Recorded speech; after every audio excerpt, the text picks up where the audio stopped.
दुखी थे या खुश थे भाई? दुखी थे।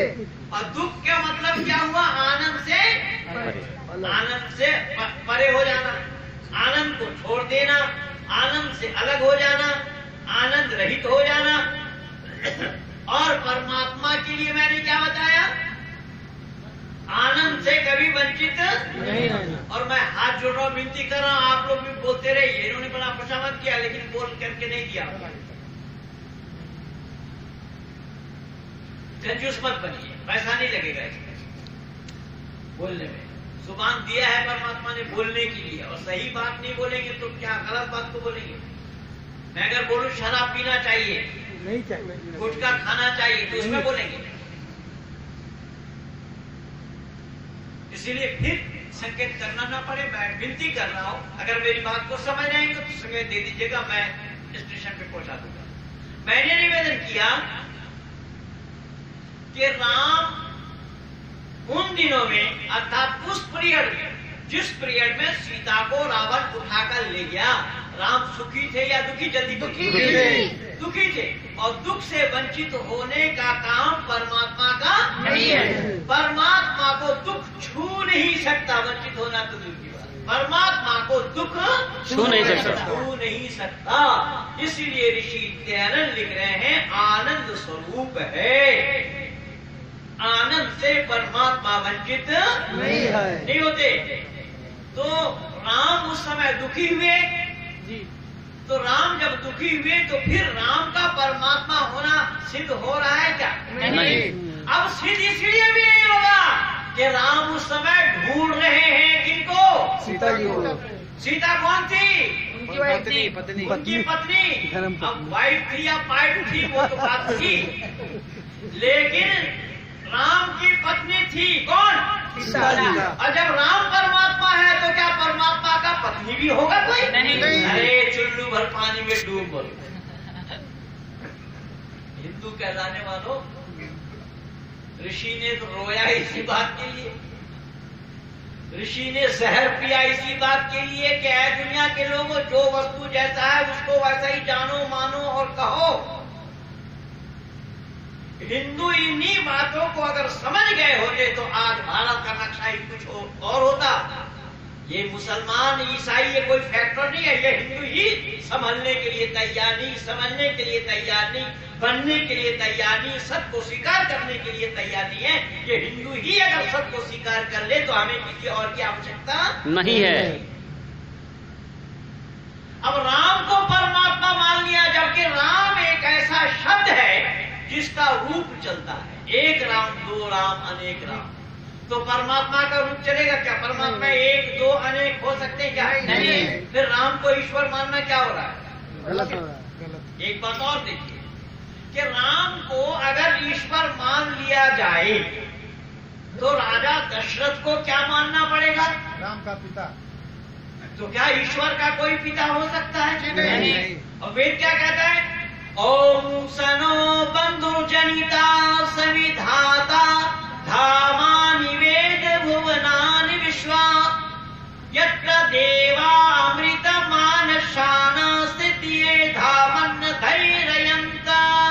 ऐनो वो परमात्मा सब लोगों के भ्राता के समान सुखदायक, सब लोगों का नाम, स्थान और जन्मों को भी जानता है। बोले क्यों? बोले वो सबका गुरु है, आचार्य है, राजा है और न्यायाधीश भी है। इसलिए क्या करो कि सब मिलकर उसी की उपासना करो। समझ में आई बात? हाँ। ये मैं नहीं कह रहा हूं, वेद मुकद्दस में परमात्मा का उपदेश है, एक नहीं अनेक माने।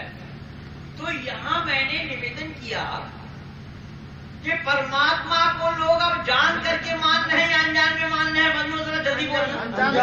अनजान में माने। मैं पहले ही बोला था कि वेद के नजदीक जो नहीं जाएगा वो परमात्मा को जान नहीं सकता। परमात्मा को जानने के लिए वेद के नजदीक जाना ही पड़ेगा। एक कमाल की बात मैं और पकड़ा रहा हूं आप लोगों को कि जिससे और मामला आसान हो जाए। हम और आप क्या परमात्मा के लिए ये नहीं कहते त्वमेव माता च पिता त्वमेव बंधो च सखा त्वमेव विद्या द्रविणं त्वमेव सर्वं मम देव देव। बोलते कि नहीं बोलते? बोलते। थोड़ा कस के बोलिएगा ताकि आवाज दूर तक जाना चाहिए। लोग ये ना समझे कि महेंद्रपाल अकेला ही बोल रहा है। हमारे पास ऑडियंस हैं, आप श्रोतागण बैठे हुए हैं, तो आप लोगों की आवाज भी इस माइक के द्वारा और लोगों तक पहुंचनी चाहिए ताकि वहां के लोग ये सोचे कि हाँ वो अकेले नहीं हैं, अनेक लोग बैठे हैं। अब यहाँ क्या बोला गया? परमात्मा को क्या कहा? जल्दी बोलिए फिर। तुम ही पिता हो, तुम्हें हो माता, पिता, बंधु और सखा। वो हमने अपने आप नहीं बोलना है, वेद मुकद्दस में परमात्मा का स्वयं का उपदेश है। त्वम हीना पिता वसो त्वम माता शतकत बभूविथा अघाते सुम्नमी महे। उसका ही हिंदी में सरलीकरण यही किया गया। त्वमेव माता च पिता त्वमेव बंधुश्च सखा त्वमेव विद्या द्रविणं त्वमेव सर्वं मम देव देव। तो परमात्मा को जब माता पिता बंधु और सखा कहा गया, हो सकता है कि राम हमारे और आपके पिता हों, लव और कुश के पिता हों, लेकिन सीता के पिता थे क्या? नहीं। अरे बोलो तो। नहीं। पीछे वाले अभी भी मौन, क्यों नहीं बोलने भाई? पीछे वाले बोल क्यों नहीं रहे हैं? खैनी वाली ले रखे क्या होठ में? फूक दीजिए। सच को स्वीकार करिए, क्योंकि आर्य समाज का नियम चौथा ऋषि दयानंद लिखा है। हाँ, ऋषि दयानंद जी लिखते हैं, सत्य को ग्रहण करने में और असत को छोड़ने में सर्वदा उद्यत रहना चाहिए। किसको? मनुष्य। हाँ, मनुष्य मात्र को। अब जो सत्य को स्वीकार नहीं करेगा वो मनुष्य में गिनती नहीं होगी उनकी। याद रखना, चाहे कोई कुछ कहने वाला हो, कोई ईमान वाला होगा, किसी को बेईमान कहता होगा, कोई मुसलमान कहलाने वाला होगा, कोई ईसाई कहलाने वाला होगा, कोई जैनी कहलाने वाला होगा, कोई बौद्धिक कहलाने वाला होगा, कोई बहाई कहलाने वाला होगा, लेकिन परमात्मा वाला क्योंकि वो जानता ही नहीं है परमात्मा को, सबको स्वीकार नहीं किया। इसलिए यहाँ मैंने क्या बोला?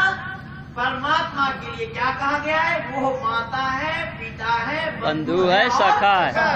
तो हमारे और आपके पिता राम बन गए, लेकिन सीता के भी पिता थे क्या? नहीं। तो फिर राम को ईश्वर मानना क्या हो रहा है? गलत नहीं, ईश्वर के साथ धोखा। ईश्वर के साथ धोखा हो रहा है। क्या राजा दशरथ के भी पिता थे राम? नहीं। कौशल्या कैकेयी के भी पिता थे राम? नहीं। ये लक्ष्मण आदि जो और भाई थे इनके, क्या उनके पिता थे वो? नहीं। इसलिए मैं निवेदन कर रहा हूं, धन्यवाद दीजिए ऋषि देव दयानंद को। ऋषि ने बिल्कुल सटीक कहा है, ऐ दुनिया के लोगों, परमात्मा को जान करके मानो, अनजान में मानोगे धोखा होगा। क्या होगा? धोखा होगा। इसलिए मैंने निवेदन किया कि परमात्मा को दुनिया वालों ने जानने का प्रयास नहीं किया, खाली मान रखा है। तो परमात्मा को हमने यहाँ क्या बोला? वेद के आधार पर माता पिता बंधु और सखा। लेकिन इस्लाम वालों ने कहा ना अल्लाह किसी का बाप। शब्द पर ध्यान देना, क्या बोला? ना अल्लाह किसी का बाप, ना अल्लाह किसी का बाप और ना अल्लाह का कोई बेटा, ना अल्लाह का कोई बाप, ना अल्लाह किसी का बेटा। अब यहां बाप को लोगों ने जानने का प्रयास नहीं किया। पिता के माने केवल जन्म देने वाला नहीं है, पालयतीता पिता, जो पालने वाले हैं, जो पालन पोषण करते हैं, जो पालक पोषक हैं, उनका नाम भी पिता है। तो दुनिया का भरण पोषण करने वाले कौन है बंधु? परमात्मा। अब अंदाजा लगाइए, वो जान रहे हैं परमात्मा को या अनजान बैठे हैं? प्रमाण लीजिए, प्रमाण दे रहा हूं मैं। सर से सर मिला करके बोलिएगा और मैं भाग विभोर कर दूंगा, इतना भरोसा मैं अपने ऊपर भी रखता हूं। लेकिन आप लोग कंजूसी कर रहे हैं बोलने में। तो मैंने निवेदन किया कि परमात्मा को जानने का प्रयास दुनिया वालों ने नहीं किया। अगर परमात्मा को जान करके मानते होते तो धोखा नहीं होता। फिर इन्हीं बातों को ही कह रहा है, वेद मुकद्दस में परमात्मा ने, कौन है परमात्मा, उसकी जानकारी कराई है। किन्हें? किनको? मनुष्य को, मनुष्य मात्र को। केवल हम आर्य समाजियों को या सनातनियों को या हिंदुओं को, भारतीयों को नहीं, मनुष्य मात्र को। तो अब यहाँ परमात्मा को लोग जान रहे हैं या अनजान में मान रहे हैं? अनजान में। अब अनजान में मान रहे हैं। इसीलिए नमाज पढ़ते हैं, परमात्मा को खुश करने के लिए करे तो बात अलग है, लेकिन परमात्मा को पाने के लिए करते हैं। एक शब्द मैंने जोड़ा जाए, नमाज क्यों पढ़ते हैं? पाने के लिए। पाने के लिए। गिरजा में क्यों जाते हैं? गॉड को पाने के लिए। परमात्मा को पाने के लिए। पाने के लिए। गुरुद्वारा में क्यों जाते हैं? नहीं, आप सब लोग मौन है, मैं बोल क्यों नहीं रहे? मैं नहीं समझ पाया क्या कर रहा है। आगे की सारे इतने लोग बैठे हैं, क्या सब जुबान सब घर में छोड़ आए हैं? क्या आने वाला समय में जुबान ये खत्म हो जाए? करिए, याद रखना, गूंगे बनोगे सब। मैंने निवेदन किया कि सब लोगों का उद्देश्य परमात्मा को पाना है। पाना है। अच्छा बंधु, जरा विचार करके बतलाना, आप या हम किसी को ढूंढ रहे हैं, अगर वो मिल जावे तो उनको बार बार ढूंढना पड़ेगा या एक बार में हम अपनी बात कह देंगे? एक ही बार में अपनी बात कर देंगे। सावधानी से बोलिए कि एक बार। अगर मिल जाए जिन्हें हम ढूंढ रहे हैं, अगर वो मिल जाए तो हमें उन्हें बार बार ढूंढना पड़ेगा। एक बार में अपनी बात कह देंगे। कहना चाहते हैं उनको कहेंगे, एक बार में अपनी बात कह देंगे। एक बार में अपनी बात अगर कहेंगे तो फिर 5 बार क्या करने लगे? बात तो वही है, एक ही बात कह रहे हैं, सरल कर रहा। भाई योगी प्रसाद जी से मुझे मिलना है। मैं आया, ये मुझे आर्य समाज के गेट पे मिल गए, तो मैं अपनी बात इनको कह दिया। मेरी बात पूरी हो गई तो फिर दोबारा इनके पास आना पड़ेगा क्या? नहीं। हाँ, आना पड़ेगा। कैसे करेंगे? जाते रहो। आना नहीं। मैं आया जिस काम के लिए, वो काम मैंने इनको बता दिया। इन्होंने अगर पूरा नहीं किया तो आना पड़ेगा। समझ में आ रही बात? बात समझ में आ रही कुछ? आगे। तो इसका मतलब क्या निकला? इसका मतलब यह निकला कि ये लोग गए तो सही, जिन बातों को कहने के लिए उसने वादा भी किया, हाँ कर देंगे पूरा, लेकिन पूरा नहीं किया, जिसके कारण ये बार बार जा रहे हैं। आ रही है कुछ? ये बात इतना ही नहीं, यहाँ एक बात और भी सूझ रही है मुझे, वो ये कि एक जिससे मिलना चाहा, अगर उसको पहचानता होगा तो बात आसान हो जाएगी, और अगर उसको नहीं पहचानता तो अपनी बात किसको कहेगा भला? आ रही है? हाँ। अरे भेजा में घुस हाँ, आए जी हाँ। तो बोल की नहीं रहे? आ रहा बोला तो क्या आने वाला समय में वाकई में धोखा बनना चाहते हैं? इसलिए याद रखिएगा, जिससे हमें मिलना है पहले उसका एड्रेस क्या है वो जानना पड़ेगा, और एड्रेस हम पा गए तो उसका पहचानना भी जरूरी होगा, और बिना पहचाने हम अपनी बातों को उनके सामने नहीं कहेंगे। नहीं रख पाएंगे। अब स्पष्टीकरण क्या आया सामने कि परमात्मा को जान कर मान रहे हैं या अनजान में मान रहे हैं? बंदो जरा जल्दी बोलना। मैं पहले ही बोला कि दुनिया के लोग परमात्मा के नाम से बिल्कुल मजाक बना रखा है, परमात्मा को जानते नहीं है, केवल मानने लगे हैं, और बिना जाने मानना खतरा से खाली नहीं। कैसा खतरा से खाली नहीं। खतरा से खाली नहीं, वो कैसा मैं बोला उसका हवाला तो दिया नहीं। जैसा मेरे सामने ये रखा है, क्या बोलते इसका? माइक्रोफोन। अगर इस माइक्रोफोन को मैं टेलीविजन बताने लगूं तो, मानने लगूं तो अरे गलत। इसका मतलब ये हुआ कि अगर मैं इसको टेलीविजन मानने लगूं तो आप लोग कहेंगे अरे ये पागल है, इसको पता ही नहीं है टेलीविजन क्या है, माइक क्या है। बोलेंगे कि नहीं बोलेंगे? बोलेंगे। यहाँ पर भी बात वही हो रही है कि केवल हम मान रहे हैं, जानने का प्रयास नहीं कर रहे हैं। नहीं किया। इसीलिए वेद ने रोका। वेद ने कहा कि नहीं, परमात्मा को मानने से पहले परमात्मा का जानना जरूरी है। अगर बिना जाने परमात्मा को मानते हो तो धोखा होगा। क्यों? कि कौन है परमात्मा? जब तुमने जाना ही नहीं तो माना किसको? आ गई बात कुछ? जी हाँ। इसलिए मैंने बैठते ही आप लोगों से निवेदन किया कि परमात्मा को जाने बिना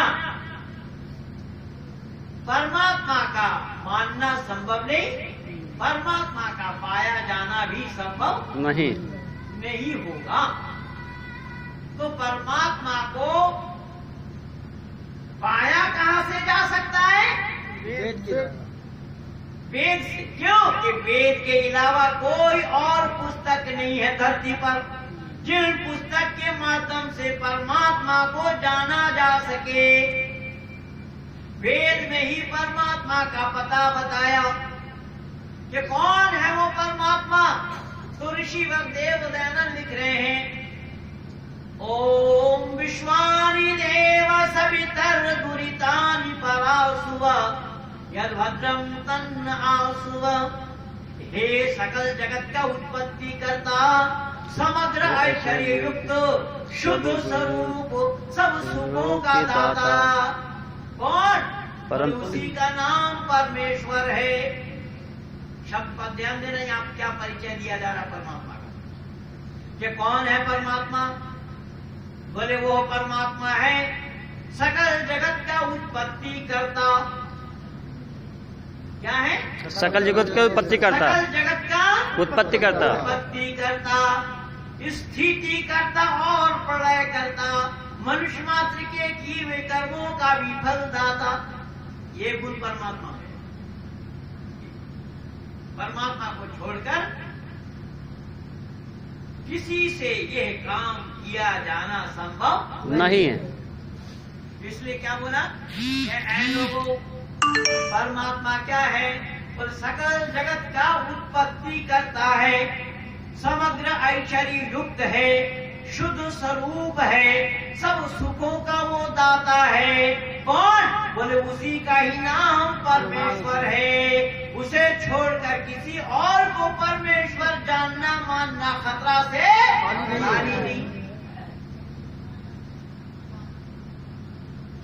सृष्टि की रचना परमात्मा के सिवा और किसी के द्वारा संभव ही नहीं है।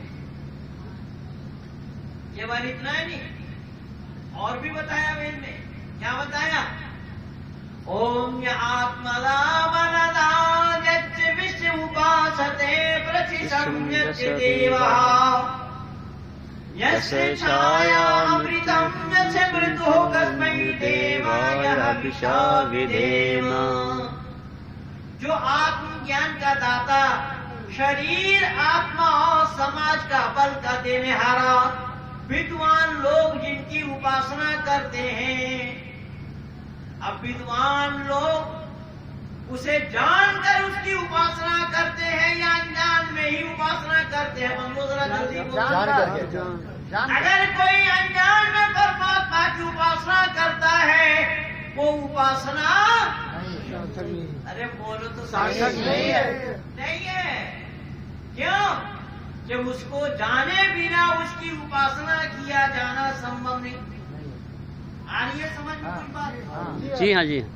कि उसको जाने बिना उसकी उपासना किया जाना संभव नहीं। उसकी उपासना करने के लिए उसको जानना पड़ेगा, जरूरी है। खाली पड़ेगा ही नहीं, उसका जानना जरूरी है। क्योंकि उसके जाने बिना आप उसकी उपासना कैसे करेंगे? जैसा मैं हट करके आप लोगों के नजदीक आया, लेकिन मैं अकेला नहीं आया, मैं माइक को भी साथ लाया। क्यों? अरे ये सारा प्रैक्टिकल है, बोलो ना जल्दी। मैं माइक को भी साथ लाया। साथ लाया। क्यों नहीं बोलेंगे? जरूरी है। अरे जरूरी है कि इसलिए लाया कि माइक के द्वारा ही मैं अपनी आवाज को, अपनी बातों को औरों तक पहुंचा सकता हूँ। ये जानकारी है मुझे, इसलिए साथ लाया। जान करके कर रहे हैं या अनजान में कर रहे हैं? जानकर। तो परमात्मा को मानने के लिए भी परमात्मा का जानना जरूरी है। परमात्मा को बिना जाने परमात्मा का मानना संभव नहीं है। लेकिन यहाँ अकल के दुश्मनों ने क्या बोला? मानो तो देव, ना मानो तो पत्थर। क्या बोला? मानो तो देव, ना तो मैं पत्थर। अच्छा, वो पत्थर नाम उसका कब से पड़ा भाइयों? नहीं पता। नहीं पता? क्यों ना? नहीं नहीं पता। पता? नहीं पता। अरे जब से सृष्टि की रचना हुई तब से उसका नाम पत्थर है। जब से सृष्टि बनी तब से उसका नाम पत्थर। तो आपको किसने बोला कि इसको देव मानो? किसने बोला? उसका मतलब आप मनमानी कर रहे हैं। हाँ। और मनमानी करने का मतलब क्या हुआ? खतरा से खाली नहीं। जो चीज नहीं है उसको आप माने बैठे हैं। अगर यही बात है कि आप ये कहेंगे कि हमारी भावना है, हमारी आस्था है, लेकिन बंधुओं मैं निवेदन कर रहा हूं कि आस्था के साथ धर्म का कोसों कोसों दूर तक कोई संपर्क और संबंध नहीं है। फिर समझिए, आस्था के साथ धर्म का कोसों कोसों दूर तक कोई संपर्क और संबंध नहीं है। नहीं है। क्यों? अब देखिए, आपकी आस्था है, मानो तो देव है, ना मानो तो पत्थर। पत्थर है। अब पत्थर को आपके देवता मानने से पत्थर का देवता बनना संभव नहीं होगा। क्यों? यही मान होता है, जो वस्तु जैसा है उसको ठीक ठीक वैसा ही जानना और मानना मान होता है। और जो देवता है ही नहीं उसी को अब देवता मान रहे हैं, तो मानवता पर कुठाराघात हो रहा है या नहीं हो रहा? हो रहा है। जो परमात्मा नहीं है उसको अगर आप परमात्मा मानेंगे तो परमात्मा मानवता पर कुठाराघात है या नहीं है? है। बस वेद उसी को ही कह रहा है। वेद में कोई नई बात आप लोगों के लिए नहीं बताया, उपदेश नहीं है, कोई नया डंका। अच्छा, केवल इतना ही नहीं, एक बात और देखिए भाई, ये कौन बोल रहे हैं बीच में? उसको सुनाई नहीं दे रहा? बाहर नहीं, इसे अंदर में। शब्द पर ध्यान दें। यहां मैंने निवेदन किया, अगर आप ये कह रहे हैं कि मानो तो देव ना मानो तो पत्थर, तो गोबर को हलवा क्यों नहीं मान लेते? मानो तो गोबर नहीं तो हलवा, ना मानो तो गोबर। भाई गोबर तो है ही, आपके हलवा मानने से हलवा बनना संभव होगा? नहीं। क्या कर रहे हैं आप? इसका मतलब धर्म का उपहास कर रहे हैं, धर्म का मजाक बना रहे हैं, सत्य का उपहास कर रहे हैं, सत्य का मजाक बना रहे हैं, सत्य को तिलांजलि दे रहे हैं। और सत्य को तिलांजलि देने वाला कभी भी मानव कहलाने के हकदार नहीं है। इसलिए मानव सत्य के साथ जुड़ा हुआ है। इसीलिए ऋषि दयानंद ने सत्याग्रह प्रकाश को यही से शुरू किया, सत्यम वदिष्यामि, सत्य ही बोलूंगा। आर्य समाज के 10 नियमों में 5 बार सत्य शब्द का उच्चारण किया ऋषि दयानंद। और अपनी जो मूल ग्रंथ है उस ग्रंथ का नाम भी सत्याग्रह प्रकाश है। सत्य अर्थ का जहां ऋषि ने प्रकाश किया है। इसलिए फिर ध्यान रखना कि जो वस्तु जैसा है उसको वैसा ही जानना मानना, ये क्या है? धर्म। तो जो परमात्मा नहीं है उसको आप परमात्मा मानेंगे तो आपके मानने से उसका परमात्मा बनना संभव हो जाएगा क्या? नहीं। क्योंकि जो वस्तु जो नहीं है उसको आप वैसा मानेंगे। एक साधु जो वाकई में साधु है उसको आप शराबी कहेंगे जिसने कभी शराब छुआ ही नहीं। तो ये आपका कहना सही होगा या गलत? गलत। जहां भी बात वही हो रही है। जो परमात्मा नहीं है उसको आपने परमात्मा मान लिया। राम परमात्मा नहीं है, राम माता और पिता के घर में जन्म ले रहे हैं, शादी करते हैं, संतान उत्पत्ति करते हैं, फिर भी राम को आप परमात्मा मान रहे हैं। ये क्या हो रहा है? पर हिंदू इसको सुनने के लिए तैयार ही नहीं, समझने के लिए तो तैयार नहीं है। ना समझे कोई बात नहीं, लेकिन सुन करके भी राजी नहीं। वो कहते हैं ये हमारे तो विरुद्ध बोल रहे। भाई ये तुम्हारा विरुद्ध हम क्यों बोलने जाएंगे? हमने हमारा कौन सा बहस खोला है? हम तो असत और अधर्म के विरुद्ध बोलेंगे ही। असत और अधर्म के विरुद्ध बोलने में हमें कोई रोकने वाला है दुनिया में? इसलिए मैंने निवेदन किया कि ये परमात्मा को पाने के लिए जाना कहां पड़ेगा? वेद के शरण में। क्योंकि वेद से ही परमात्मा का पता बताया। क्या बोला? ओम य आत्मदा बलदा उपासते प्रतिसंध्यस्य देवा यस्य छाया अमृतम यस्य मृतु कस्मै देवाय हविषा विधेम। जो आत्मज्ञान का दाता, शरीर आत्मा और समाज का बल का देने हारा, विद्वान लोग जिसकी उपासना करते हैं, क्योंकि परमात्मा के सानिध्य में रहना ही अमृत पान करने के समान है। जो परमात्मा को जानकर उसकी उपासना करता है उसी का ही नाम विद्वान है। और जो परमात्मा को जानता ही नहीं है, विद्वान का विलोम शब्द क्या लगाएंगे आप? जाहिल, मूर्ख, मूर्ख। वो मूर्ख है। कौन मूर्ख कौन है? है? अरे जो परमात्मा को जानता नहीं, जो परमात्मा को जानता नहीं है वो क्या है? मूर्ख है। अगर जानता होता तो उसकी उपासना करता। क्योंकि उपासना के लायक केवल हम मानव हैं, कोई कुत्ता बिल्ली पशु पक्षी नहीं, उपासना के लायक नहीं है। और हम मानव उपासना के लायक होने के कारण ही हमारा नाम मानव पड़ा। हमारा नाम क्या पड़ा? मानव। मानव किस लिए पड़ा? या हम ही उपासना कर सकते हैं। मानव से इतर किसी और योनियों को उपासना लायक बनाया नहीं गया। उपासना के लायक नहीं, वो सबके सब भोग योनि में। हमारे यहाँ कर्म और भोग दो बातें हैं मनुष्य के साथ। इसलिए परमात्मा का उद्देश्य क्या है कि परमात्मा की उपासना करने वालों का नाम विद्वान है। जो उपासना करता है उसका नाम विद्वान है, और जो उपासना नहीं करता उसका नाम क्या होगा? मूर्ख होगा।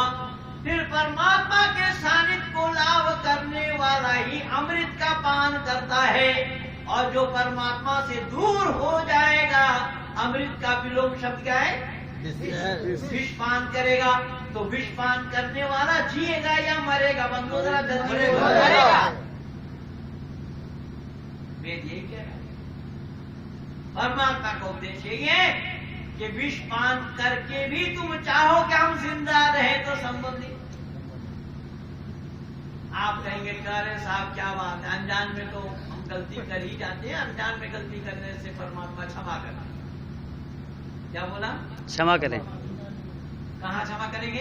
अनजान में गलती करें। दोहरा दीजिए इसको और ढंग से, और समझ भी लीजिए इसको और ढंग से। क्या करेंगे? परमात्मा कब करेंगे? अनजान में गलती करें। अनजान में गलती करेंगे तो परमात्मा क्षमा करेंगे। लेकिन नहीं, परमात्मा का उद्देश्य है कि मैं क्षमा करने वालों में से नहीं हूं। मैं माफ नहीं करता।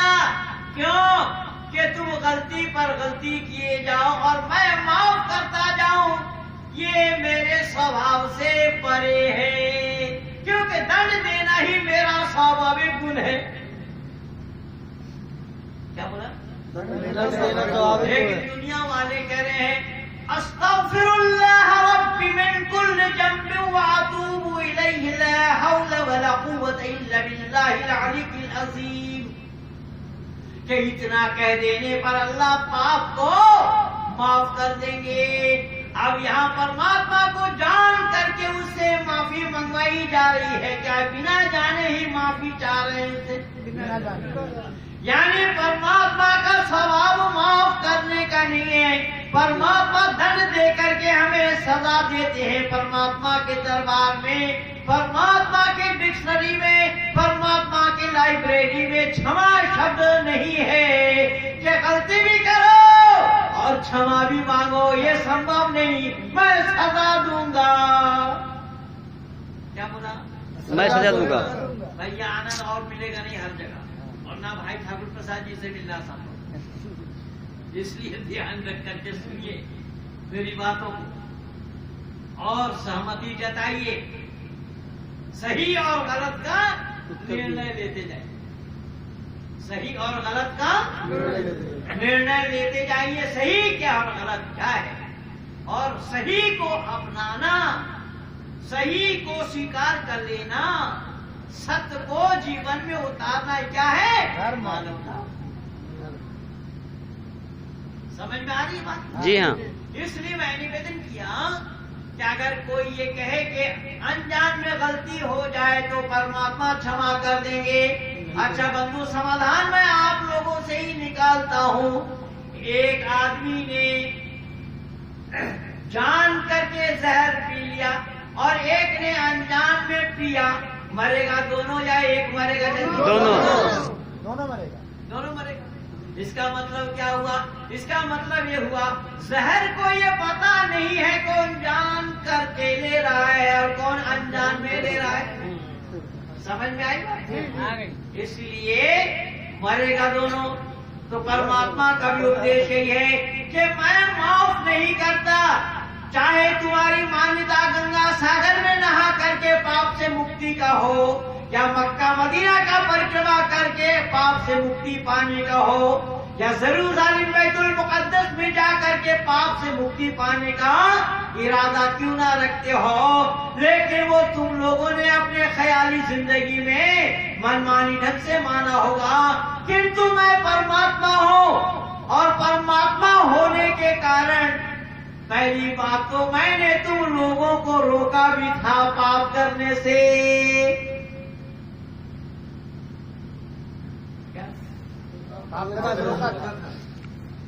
पाप करने से रोका। क्या सही मानों में परमात्मा हमें पाप करने से रोकता है? जी हाँ। अरे कैसा? सत्य के ग्रहण और असत्य के छोड़ने में। तो इतने दिनों से आप आर्य समाज यहाँ पर आ रहे हैं सुनने के लिए, न मालूम कितने विद्वानों को सुने और कितनों को सुने ना सुने। तो महेंद्र पाल को तो कई बार सुने हैं। क्या बोला आपने? परमात्मा क्या कहा? पाप करने से मैं रोका। ऐसा रोका भाई जी? बैठ कर बोली बैठ। पाप कर्म करते हैं तो अंतरात्मा रोकती है, मतलब वो आता है, सुख होता है, ग्लान होता है, और जब अच्छा काम करते हैं तो सुख मिलता है। तो उसमें तीन बातें होती, केवल ग्लानि नहीं। भय पहला है, भय, डर लगता है कोई देख ना ले। जी हाँ। पिटाई हो जाएगी। लज्जा, कोई देख लेगा तो क्या कहेंगे, हैं? भय और लज्जा। और शंका, भय, लज्जा और शंका, ये तीनों उत्पन्न कराते हैं कौन? उसी का नाम परमात्मा।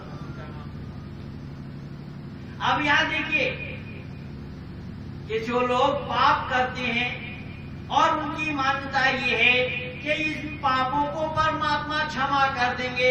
परमात्मा उपदेश दे रहे हैं कि मैं पापों को क्षमा नहीं करूंगा, क्योंकि पाप करने से मैंने तुम्हें रोका था। रोकने के बावजूद भी तुम रुके नहीं। जब रुके नहीं तो उसका दंड तो भोगना ही पड़ेगा। आ रही है समझ में? मेरे रोकने पर भी तुम रुके न नहीं। रुके, रोकने पर भी तुम न रुके, फिर सजा पाने के लिए, सजा देने के लिए मुझे क्यों रोक रहे हो? आएगी नहीं बात सामने? क्या बोलेंगे परमात्मा? सजा पाने के लिए तो अरे मैंने तो तुम्हें रोका था भय, लज्जा, शंका उत्पन्न करा करके, क्योंकि कोई एक माता पिता, कोई एक दुनिया का गृहस्थी अपने संतानों से गलत काम करते हुए देखना चाहता है क्या? नहीं। अरे बोलो तो। नहीं। वो पीछे बैठे वाले लोगों जरा मेरे ऊपर दया करें। इसीलिए तो पीछे बैठे हैं। वो दया नहीं करेंगे। हाँ, इसीलिए पीछे। सब पर ध्यान दें, यहाँ हो क्या रहा है? परमात्मा का उद्देश्य है कि जब तुम दुनियादार लोग घर गृहस्थी में, घर परिवार में, जब कोई बच्चा गलत काम करता है तो उसको तुम रोकते हो या नहीं? रोकते हैं। कोई भी माता पिता अपने संतानों से गलत काम करते हुए देखना नहीं चाहता। नहीं चाहता। तो परमात्मा का भी उद्देश्य यही है, मैं तो पिताओं का भी पिता हूँ।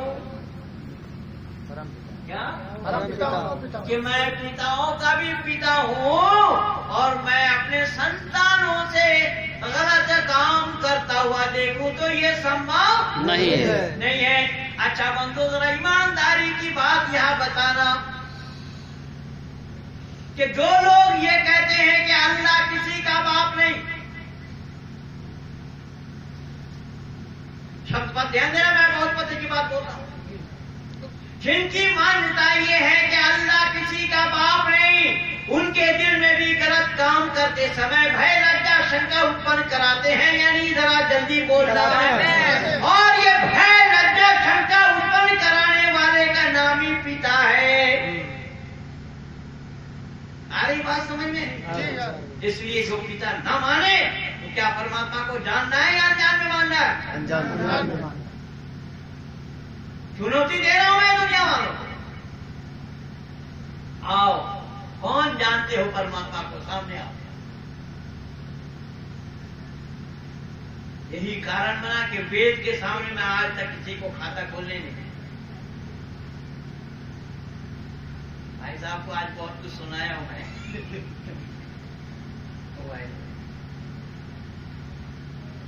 तो मैंने निवेदन किया कि परमात्मा का उपदेश यही है कि मैं जब आप लोगों को पाप करने से रोकता हूं और मेरे रोकने पर भी आप लोग रुकते नहीं, पाप कर बैठते हो, पाप कर जाते हो। तो पाप करने का मतलब ये नहीं, अरे जब तुम पाप करोगे तो सजा कौन भोगेगा? हमें करेगा वो। यही वैदिक मान्यता है। अवश्य में वो तपम कृतम कर्म शुभाशुभम, अवश्य ही भोग करना है कि वे कर्मों का फल शुभ हो और अशुभ हो।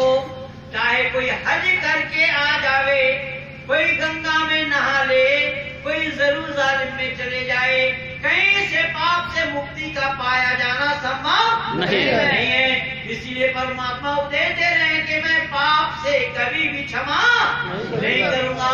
क्यों? कि मैं सजा दूंगा ताकि दोबारा वो पाप तुमसे न हो जाए। समझ में आ रही बात? तो दोबारा पाप को ना करने से रोक कर परमात्मा क्या कर रहे हैं? जीवात्मा पर दया, इसी का नाम दया है। आप क्षमा करके दया नहीं करते, सजा दे करके दया करें। यहाँ एक बात और भी आ रही है सामने। अगर ये कहे कि हम नहा करके पाप से मुक्ति पा जाएंगे, कोई ये कहे कि हम नहा करके पाप से मुक्ति पा जाएंगे, मुक्ति पा जाएंगे। अच्छा बंदो, जरा जिम्मेदारी के साथ बोलना, पाप पहले हम और आप किस चीज से करते हैं, या दुनिया के लोग किस चीज से पाप करते हैं? कहां से पाप होता है? मन से। मन से। बहुत सुंदर। देखिए पढ़े लिखे लोग किस तरीके से जवाब देते हैं।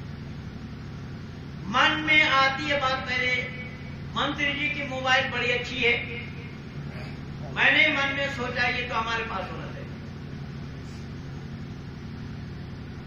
हमारे जेब में होना चाहिए। ये पाप है या पुण्य है? पाप। तो पाप हमने किससे किया? मन से। मन से। और नहा करके शरीर धो रहे हैं, मन को कहां धोया? इसलिए मन महाराज लिख रहे हैं, अविद्या निशुद्धति मन सत्येन शुद्धति विद्या तपोभ्याम भूतात्मा बुद्धि ज्ञानेन शुद्धति। अरे तुम नहाओगे, तुम्हारे शरीर के मैल धुलेंगे, पाप नहीं। मन की शुद्धि कहां से होगी? कि मना सत्येन शुद्धति, सत्य के ग्रहण करने से मन की शुद्धि होगी। अगर सत्य को तुमने तिलांजलि दिया तो मन की शुद्धि नहीं हो पाएगी। और बुद्धि की शुद्धि बोले ज्ञान से, बुद्धि ज्ञानेन शुद्धति, बुद्धि की शुद्धि होगी ज्ञान से। लेकिन ज्ञान को तो आपने तिलांजलि दे रखा है, नहीं माना वेद को। और वेद के माने ज्ञान है, वेद के माने क्या है? ज्ञान। ज्ञान। ज्ञान किसका? ईश्वर का। परमात्मा का। किनके लिए? मनुष्य मात्र के लिए। कितना? मनुष्य मात्र को जितना चाहिए, क्योंकि दिमाग की परिधि हर एक की बराबर नहीं है। जो जितना निकालना चाहेगा, ढूंढना चाहेगा, जितना परिश्रम करेंगे उनको उतना मिलेगा। मिलता चला जाएगा। परमात्मा का ज्ञान समाप्त होने वाला नहीं। इसीलिए बुद्धि ज्ञानेन शुद्धति, बुद्धि की शुद्धि होगी ज्ञान से। ये सब बातें किनकी है? वेद की। और वेद को पाए बिना परमात्मा का पाया जाना संभव नहीं। अब तक जो नबलुआव आप और हमारे सामने प्रस्तुत हुआ है कि वेद को पाए बिना परमात्मा का जाना भी संभव नहीं है। और परमात्मा को जानने के लिए जैसा वेद के पास जाना पड़ेगा, वेद को पढ़ना पड़ेगा, तभी हमारे सारे ऋषि मुनियों ने कहा बैक टू वेदास। किधर लौटो? वेद की तरफ। वेदों की तरफ लौटो। किसी ने भी कुरान का नाम नहीं लिया, किसी ने भी बाइबल का नाम नहीं लिया, किसी ने भी त्रिपिटक जिंदा विद्या गुरु ग्रंथ और गीता का भी नाम नहीं लिया। वेदों के तरफ लौटो, क्योंकि वेद से ही परमात्मा का जाना संभव है, वेद से ही धर्म का जाना संभव है, और वेद से ही राष्ट्र का भी जाना संभव है। दूसरा कोई और रास्ता नहीं है। रास्ता पाने के लिए वेद के शरण में आना पड़ेगा। अनिवार्य है। तभी मैंने निवेदन किया कि ऐ दुनिया के लोगों, परमात्मा को जो नहीं जानते हैं वो वेद को नहीं जान पाएगा, और परमात्मा को अगर ये जानते होते तो परमात्मा का ढूंढना तो कम से कम बंद हो ही गया होता। अगर परमात्मा को पहचानते होते तो भी परमात्मा का ढूंढना बंद हो जाता। नहीं लगे? इसका मतलब ये हुआ, यहां दो बातें सामने आ गई। कौन कौन सी? एक तो परमात्मा को न जानना और ना पहचानना, क्योंकि जानने वाला जब जान जाएगा तो अपनी बातों को उनके पास पहुंचाने के लिए, रखने के लिए बार बार जाने की आवश्यकता नहीं है। तो आप कहेंगे हम भी तो 2 बार जाते हैं, क्यों बोलते हैं? आ गया प्रश्न? क्या 2 बार जाते हैं? हम भी 2 बार जाते हैं। संध्या करते हैं। 2 बार क्या करते हैं? संध्या करते हैं। अब यहां देखिएगा, हम 2 बार जो संध्या करते हैं, हम परमात्मा को जानकर ही परमात्मा के पास प्रार्थना करते हैं कि ऐ परमपिता परमात्मा, आपके सिवा और कोई नहीं है। हमने आपको वरण किया है, इसीलिए परमात्मा आपके सानिध्य लाभ करना चाहते हैं। हमारे यहाँ पर जान करके ही ये सब बातें की जाती हैं, और बाकी जगह अनजान में ही बातें की जाती हैं। हम यहाँ जान करके बोले, इसलिए अस्मि ने सम्म वेद बताया। वेद में एकाग्रचित होकर मन को एकाग्र करते हुए परमात्मा के समीप में अपने को कर देना, परमात्मा के पास अपने को सरेंडर कर देना, इसी का ही नाम योगेश्वर कृष्ण ने लिखा है, आप फलेषु प्रधानः। फल की आशा न रखते हुए काम करो। और बाकी जितने भी हैं वो नमाज पढ़ेंगे तो क्या होगा? जन्नत में जाएंगे, नहीं पढ़ेंगे तो दोजख में जाना पड़ेगा। फल की आशा है हमारे यहाँ, वहां फलेषु प्रधानः। फल की आशा न रखें, काम किए जाओ। काम करने से तो हमारे यहाँ अनजान वाली बात नहीं, हम जान करके करते हैं, क्योंकि उसका सानिध्य लाभ करना में बिना उम्मीद रखते हुए, फल की आशा न रखते हुए हमें कोई इच्छा नहीं है, क्योंकि वो इबादत करना हमारी ड्यूटी है। हम अपने ड्यूटी को ही अंजाम देते हैं। तो आप कहेंगे कि सबके लिए ड्यूटी है, तो सबके लिए ड्यूटी अगर है तो पद्धति तो एक ही होना पड़ेगा, मनुष्य मात्र के लिए अलग अलग नहीं। फिर समझ में आ रही बात?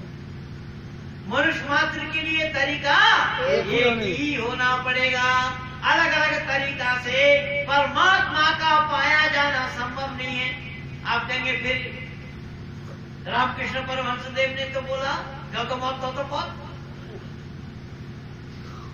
जितना जो कुछ भी बोल रहे हैं सब ठीक है, जितना मत है उतना रास्ता है। वेद कहता है नहीं, सटीक रास्ता एक होगा, सटीक रास्ता एक होगा। घूम फिर करके अनेक तरफ से जाया जा सकता है, लेकिन सटीक रास्ता केवल एक होगा। उसी एक ही रास्ता को, सटीक रास्ता को अपना लेने का नाम ही मानवता है। लेकिन दुनिया वालों ने नहीं माना। मैं आप लोगों को ये प्रमाण दे रहा हूं, दुनिया वालों के न मानने का। फोल्डर देख रहे हैं आप लोग? जी है? जी कौन है? मैं इसको 2003 में घेरा हूं। उन दिनों में बहुत सारे मुसलमान लोग भी इनका नाम नहीं जानते थे। हिंदू समाज वालों का जानना तो बहुत दूर की बात है। ये जो फोल्डर आप देख रहे हैं, ये 2004 के 1 जनवरी में उसने जो सेमिनार किया था उसका ये फोल्डर है, उसका ये निमंत्रण पत्र है। मैं उसको घेरा कैसे, ये पत्र मुझे पहले ही मिल गया था 2003 में। मैं उसको घेरा इस बात पर, यहाँ क्या लिखा है अंग्रेजी में देखिए, between similarity Hinduism and Islam, ये लिखा है ना, similarity between Hinduism and Islam, ये लिखा है। मैं उसको घेरा कि हिंदुइज्म के साथ इस्लाम का मेल कहाँ है, तुम बकवास क्यों कर रहा है। समझ में आई बात? मैंने बोला कि हिंदुइज्म के साथ इस्लाम का मेल नहीं है। कैसा नहीं है? तो सबसे पहला प्रमाण मैं दिया कि हमारे वैदिक संस्कृति में सृष्टि उत्पत्ति के बारे में वेद में आया है, परमात्मा आदि सृष्टि में असंख्य जीव पैदा किए। कितने जीव पैदा किए? असंख्य। अनगिनत। जैसा आकाश में सितारा, सितारा गिना जा सकता है? नहीं। और सितारा जैसे गिना नहीं जा सकता, ऐसा असंख्य जीव पैदा हुए। स्त्री और पुरुष, नर और मादा जोड़ों के साथ पैदा हुए, कोई बच्चा पैदा नहीं हुआ। क्योंकि बच्चा पैदा होता तो पालन पोषण कौन करता? इसलिए जवान जवान पैदा हुए। पैदा कहां से हुए? मिट्टी के अंदर से। इसीलिए जो सृष्टि उत्पत्ति जो है वो भारत से हुई है, और भारत से होने के कारण ही हम भारत को मां कहते हैं। धरती को हम मां इसलिए कहते हैं। पर ये लोग क्या कह रहे हैं, ये लोग जाने नहीं, ये कह रहे हैं कि हमारे घर में छुरी चला तो फिर भी हम भारत मां की जय नहीं बोलेंगे। अब 2 बार बोला वो, मैं दोनों बार उसकी रिकॉर्डिंग लेकर के मैं यूट्यूब में डाल दिया। देखो ये खुद कह रहा है भारत मां के हम जय नहीं बोलेंगे। अब बोल रहा है खुद, किसका जय नहीं बोलेंगे? भारत मां। और खुद ही कह रहा है भारत मां का जय मैं नहीं बोलूंगा। मेरे गले में कोई छुरी चला दे, और बोल रहा है भारत मां की जय। उसी का 2 वीडियो लेकर के मैं डाला हूं यूट्यूब। मैंने निवेदन किया इसीलिए भारत को मां कहा गया।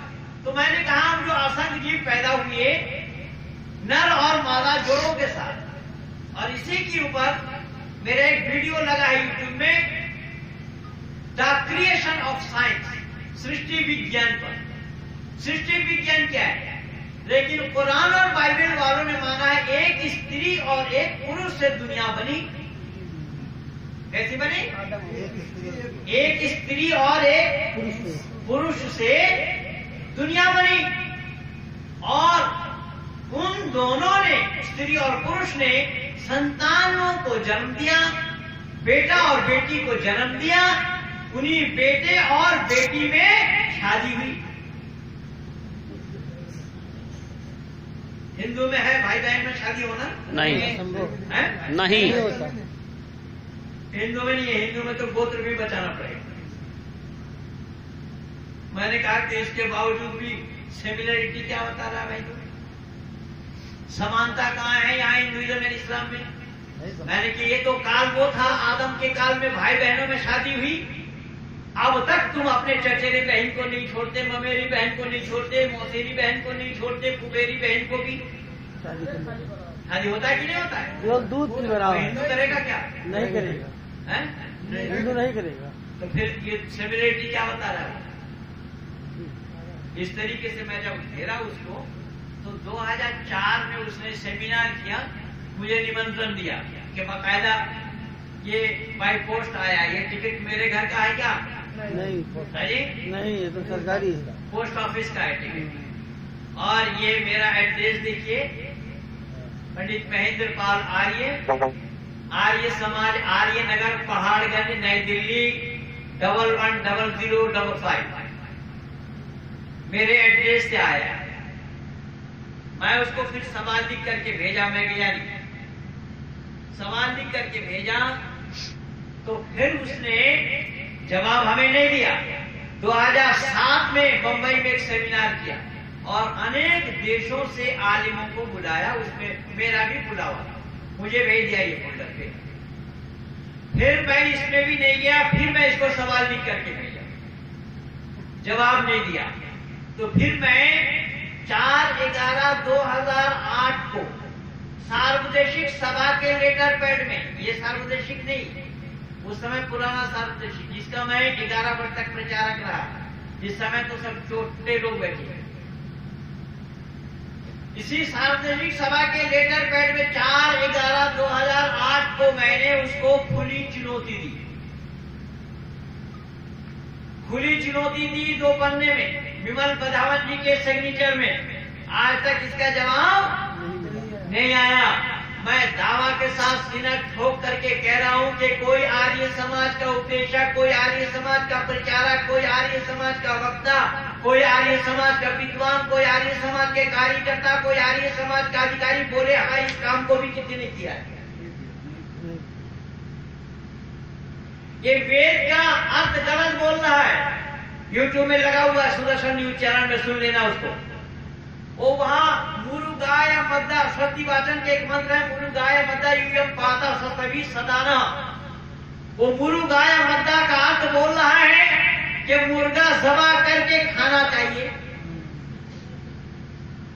इस पर भी आर्य समाज के विद्वानों ने जुबान नहीं खोला। मैं इसीलिए सबको चुनौती दे रखा हूं। आर्य समाज वालों को भी मैंने डफली वाला बता दिया कि ये डफली बजा रहे हैं। अभी आज मेरे पास आया कि अजमेर में जो, अजमेर में नहीं, वो वहां मक्का मदीना, टंकारा में, गुजरात, टंकारा में मनाया जाता है ना ये ऋषि बोध दिवस। वहां पर दिल्ली से मोटरसाइकिल लेकर के गए आर्य बिल्डर वाले और वहां अपना मोटरसाइकिल में करतब दिखा रहे हैं। और उसमें किसी ने कहा ये लोग है आर्य वीर, इतने साहसी हैं और इतने दक्षता रखते हैं और ये व्यायाम करते हैं, ये प्राणायाम करते हैं, ये करते हैं। मैंने लिखा कि 3 बार सर्कस दिखाता है, वो क्या करता है? वो भी आर्य वीर है क्या? जो सर्कस में ये सब करतब दिखाता है कि नहीं दिखाता है? ग्लोब के अंदर में मोटरसाइकिल घुमाता है कि नहीं घुमाता है? मौत की कुआं उसको बोलते हैं कि नहीं बोलते? उस मोटरसाइकिल चलाते हुए कई करतब वो दिखाता है कि नहीं दिखाता? जो परेड देखे होंगे आप 15 अगस्त को, 26 जनवरी को, वहां पर भी हमारे सैनिक लोग करते हैं कि नहीं करते? करते हैं। तो क्या वो प्राणायाम कर रहे हैं या योगा कर रहे हैं या भोगा कर रहे हैं? मैंने लिखा कि आर्य समाजियों को मैं सर्कसबाज कहूं क्या? या जो लोग करतब दिखा रहे हैं, सर्कस दिखा रहे हैं, उनको मैं आर्यवीर कहूं? इसलिए बंधुओं याद रखना, महेंद्र पाल की शब्द बहुत कड़वी नहीं है। रसगुल्ला को कोई कड़वी बोलेगा तो क्या आप मानोगे? सत्य को स्वीकार करने के लिए कलेजा चाहिए, सत्य को बोलने के लिए भी कलेजा चाहिए। नहीं हो रहा है, इसलिए आर्य समाज के लोग डफली वाले हैं, डफली बजा रहे हैं। ये तो खाना पूर्ति है, साल में एक बार उत्सव कर लेना, करा लेना, वरना लोग कहेंगे क्या आर्य समाज होने के बावजूद भी कार्यक्रम नहीं होता। वैसे हैं आपके प्रदेश में अनेक समाज हैं जहां पर कार्यक्रम होता ही नहीं, कहीं हो और ना हो, हमारे भाई साहब के पास है फखरपुर आर्य, जबकि आर्य समाज बना हुआ है। तो मैंने ये निवेदन किया कि आज केवल कथनी से बात बनने वाली नहीं है, करनी और कथनी दोनों चाहिए। इसीलिए ऋषि दयानंद की मान्यता है, मनस्य एकम वचनस्य एकम कर्मण्य एकम। मन, वचन और कर्म तीनों एक होना चाहिए। जैसा आप बोले वैसा आपकी मन की भावना, मन के अंदर भी भावना वही हो और आपका आचरण भी ठीक वैसा ही हो। जब तीनों एक होगा तब सोने में सुहागा वाली बात होगी। वरना ऋषि दयानंद के नाम से हम जितना जो कुछ भी बोलते रह जाएं, उससे कुछ भी फायदा होने वाला नहीं है। हमें करना पड़ेगा। अगर हम करते नहीं है, केवल बोलते हैं, तो उससे बात बनने वाली नहीं है। परमात्मा की असीम अनुकंपा है। आर्य समाज के लोग अपने बच्चों को गुरुकुल में नहीं पढ़ाते, लेकिन महेंद्र पाल कौन है, कहां से आए हैं, ये प्रायः किसी और समाज वालों को पता हो या ना हो, पर उत्तरोला आर्य समाज वालों को मालूम है। सारे बच्चे हमारे गुरुकुल में पढ़े। एक लड़का जितेंद्र यहाँ धर्माजी जी के साथ, दोनों बच्चे जितेंद्र जी आया। अच्छा,